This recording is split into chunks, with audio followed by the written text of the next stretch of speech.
Bon, les amis, ça y est, pendant qu'on est préoccupé par Trump, par Poutine, par l'actualité ambiante, hein. Ah oui, puis j'avais oublié Candace Owens. Eh bien, on se retrouve aujourd'hui avec une nouvelle qui vient de tomber et qui est quand même très très importante puisque ça concerne notre argent.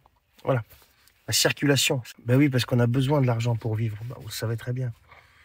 Christine Lagarde vient d'annoncer que l'euro numérique, vous savez, l'euro numérique duquel on parle depuis des années, eh bien, va entrer en application, ça y est, là, il va être introduit en octobre 2025. Là, en octobre, là, 2025. Donc, qu'est-ce que ça veut dire? Ça veut dire que, étant donné que c'est numérique et que c'est pas du cash, il va y avoir quand même un certain pouvoir de contrôle dessus, quand même, sur tes dépenses, sur ton mode de vie, sur tout ça. Enfin bref, je vais pas trop en dire ici, parce que voilà, ça sert à rien, on en a déjà parlé 150 fois. Donc voilà, ils avancent tranquillement. La moralité de cette histoire, c'est que pendant qu'on nous jette des choses à la figure, l'actualité qui est véhiculée par le mainstream, eh bien eux, ils avancent tranquillement. Et là, c'est l'euro numérique.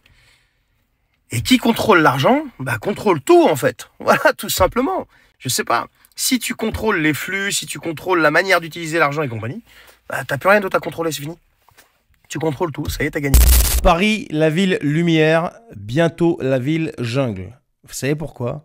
Eh bien parce que les écolos ont encore pondu une idée, mais alors super lumineuse. Un plan local d'urbanisme bioclimatique. Je vous assure que je ne plaisante pas. Un PLU bioclimatique. Traduction, si tu es propriétaire, eh ben prépare-toi à voir ton immeuble devenir une espèce de serre botanique et ton portefeuille fondre comme neige au soleil. Ben ouais.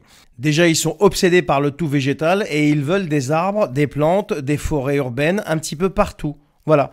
Toit, des immeubles, façades, trottoirs. Et si t'as pas au moins un potager suspendu sur ton balcon, bah tu seras peut-être considéré comme un criminel climatique. Non mais ils vont très loin, hein. Imagine des immeubles envahis de lierre, des racines qui poussent dans les canalisations. Un vrai paradis pour les Parisiens, je vous assure. Ensuite, ils veulent surélever les immeubles. Donc ils seraient prêts à autoriser la surélévation des immeubles en ajoutant des étages, mais pas n'importe comment. Seulement pour des logements dits verts ou sociaux. Donc si tu espérais valoriser ton bien en ajoutant un étage ou deux, eh ben oublie, sauf si tu y mets je sais pas moi, une ferme urbaine ou des panneaux solaires ou un truc comme ça, tu vois. Et évidemment, le gros morceau, c'est quoi? Eh bien, les rénovations obligatoires, bien sûr. Si ton immeuble est trop ancien ou pas assez écolo, eh ben, il faudra le mettre aux normes. Ouais, bah oui, oui. Bah oui, c'est comme ça, on va sauver la planète, tu comprends. Et là, c'est le jackpot. Isolation, double vitrage, chauffage écolo. Si t'as pas les moyens, bah c'est pas grave, hein. Tu vends ton appart, tu vends ton immeuble, tu te démerdes, mais tu pourras pas. Il va falloir que tu le fasses. Et si t'as pas les moyens, bah c'est pas grave, hein. T'as plus qu'à vendre, hein. Ça se mérite, hein, de vivre à Paris. Attends, non mais tu rigoles. Ou alors, bah, tu peux aussi accepter de t'endetter sur, je sais pas moi, 20, 30, 40 ans, quoi. Parce que la planète, bah, c'est plus important que ton compte en banque, tu comprends? Ah, et comme d'habitude aussi, moins de parking, plus de pistes cyclables, etc. Donc si tu as une voiture, pense à acheter un vélo, en fait. Voilà, ça sert plus à rien, tu vends ta bagnole et tu t'achètes un vélo. Ou mieux, tu peux t'acheter un bourricot, quoi, tu vois, un âne.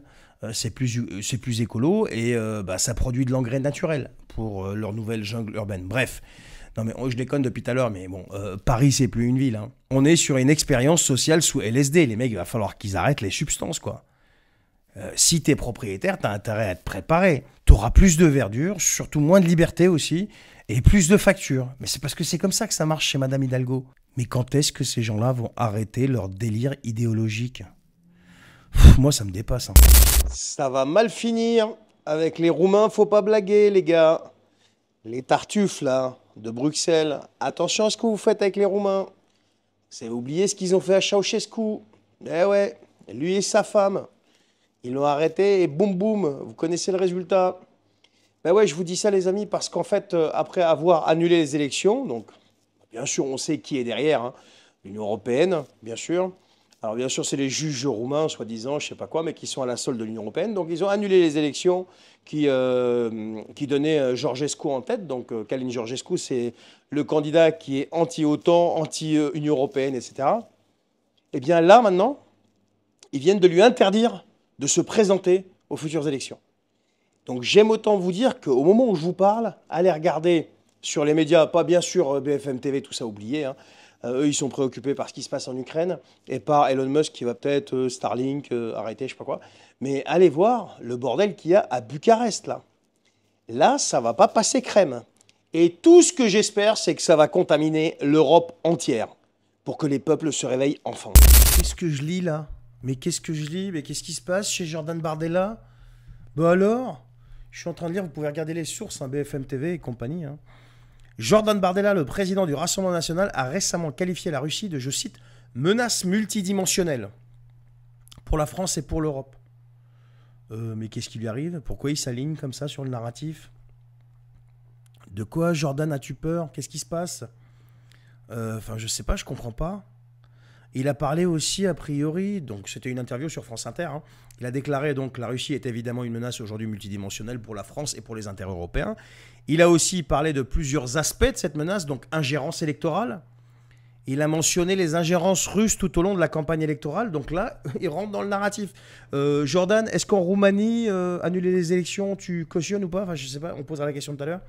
Tension militaire, il a aussi souligné la situation en mer Noire où des bâtiments de l'armée française sont régulièrement mis en joue. Oh. Et il a pris ses distances avec Marine Le Pen, a priori, parce qu'elle n'était pas du tout sur le même diapason, parce qu'elle minimisait les menaces russes, qu'elle déclarait si au bout de 3 ans la Russie a du mal à avancer en Ukraine, il y a peu de chances pour qu'elle ambitionne de venir jusqu'à Paris. Ce qui est absolument vrai.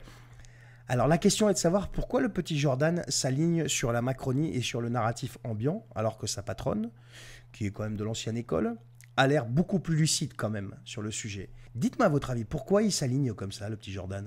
Il leur fallait une excuse et ils viennent de la trouver. Rappelez-vous, départ à la retraite à 64 ans, donc l'âge de départ qui avait été repoussé avec la super réforme, qui avait fait un boucan pas possible.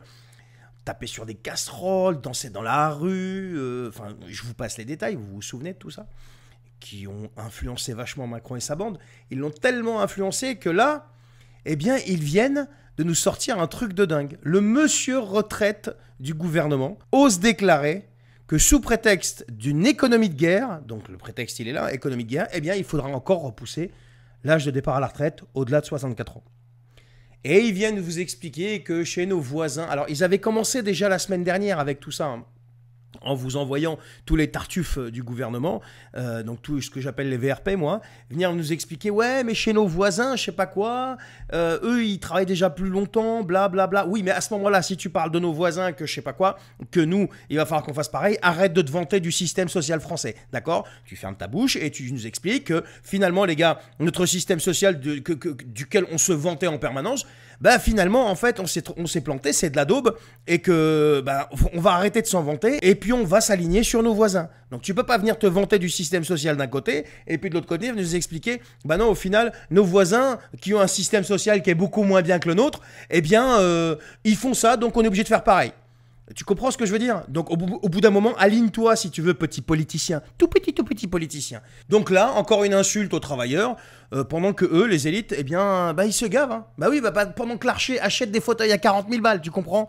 Bah oui, faut qu'il pose son C en dessus. Donc c'est pas possible, tu vois? Au détriment toujours des mêmes. Ah ouais, non mais je suis en train de dire, je vous assure, j'hallucine. Il n'y a pas d'argent pour les retraites, soi-disant, mais au niveau des aides au développement, au niveau de tout ça, il y a tout un tas de trucs hein, qu'on balance à l'étranger, au niveau de l'aide à l'Ukraine, au niveau de tout ça, bon ça, il n'y a pas de problème, il y a de l'argent, d'accord? Donc là, préparez-vous à travailler un petit peu plus. Je suis curieux de voir les réactions qu'il va y avoir là. Est-ce qu'on va avoir le droit aux casseroles? Est-ce qu'on va avoir le droit à autre chose? J'en sais rien. Voilà. Je voulais vous passer l'information, vous l'avez les amis, et je sais pas quand est-ce qu'on va dire stop, tout simplement. Bonne journée.